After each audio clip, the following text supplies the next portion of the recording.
The St. Jerome Fancy Farm Picnic once held the Guinness Book of World Records for the largest one-day picnic, cooking up more than 19,000 pounds of barbecue. But that's not what it's known for around Kentucky.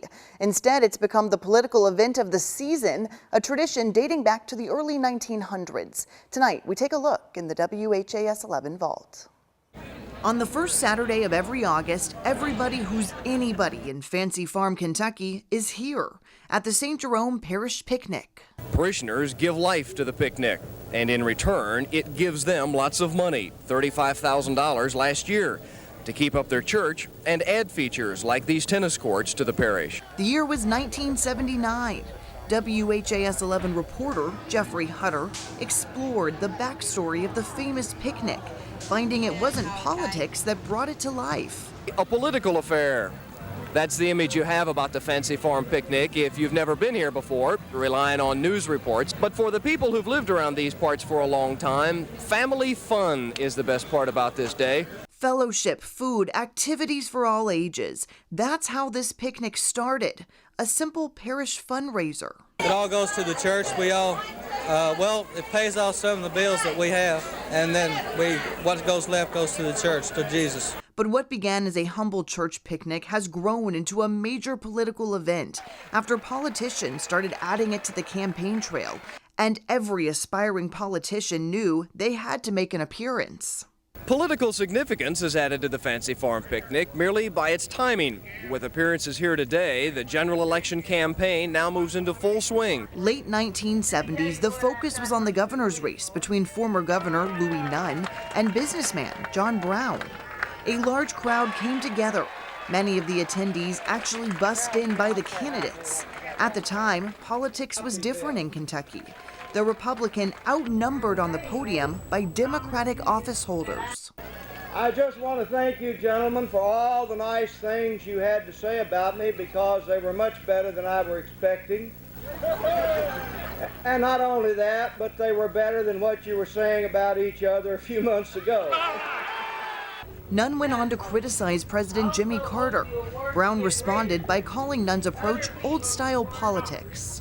The last speaker you heard will be the last of the old-style, dirty tricks politics forever. John Brown would go on to win that election. 5 years later, 1984, it was just the beginning for a young Mitch McConnell. At the time, he was a Jefferson County judge, but he had his sights set on a seat in the U.S. Senate. Thank you, I appreciate that. Somebody said, are you a Democrat or are you a Republican? I said, no, I'm a hypocrite.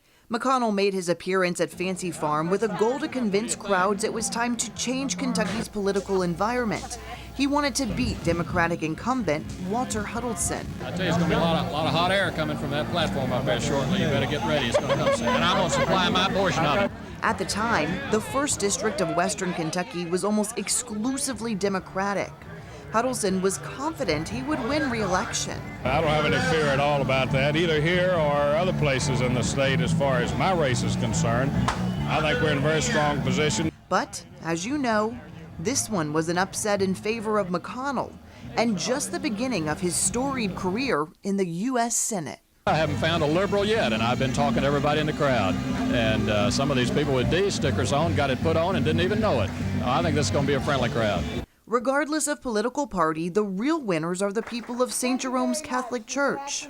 And anything that has survived this long, you have to take pride in it.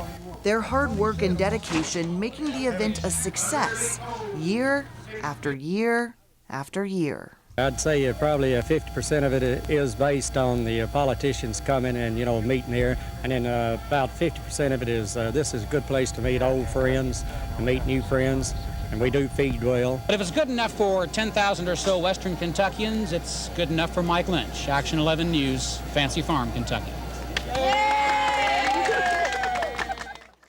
This year's Fancy Farm Picnic is scheduled for this Saturday, August 7th. Outside of the politics, the picnic also features self-proclaimed best barbecue pork and mutton you will ever eat. Remember, every Sunday we're digging into the WHAS 11 vault for stories like this one. You can catch up if you've missed it the last few weeks right now on WHAS11.com.